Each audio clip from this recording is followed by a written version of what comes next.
এই অ্যাডভোকেট নামদারি আলেমদের মুখোশ ফাঁস করলেন। দেখুন, এই দেশের যে সমস্ত আলেম নামে জালেম আছে, এদেরকে যদি আল্লাহ এই মাটিতে মিশায় না দেয়, আমার বিশ্বাস এদেশে কোনো দিন ইসলাম কায়েম হবে না।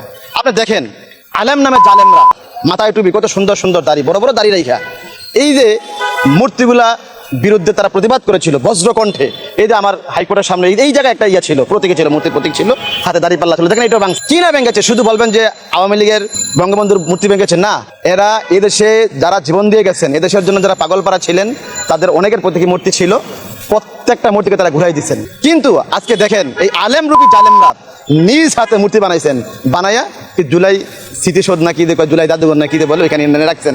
আবার করতেছেন কি, এই সমস্ত আলেম রূপী জালেমরা টাকা দেওয়ার টিকিট কেটে এই মূর্তি প্রদর্শন করতে যাচ্ছেন, মূর্তি দেখতে যাচ্ছেন।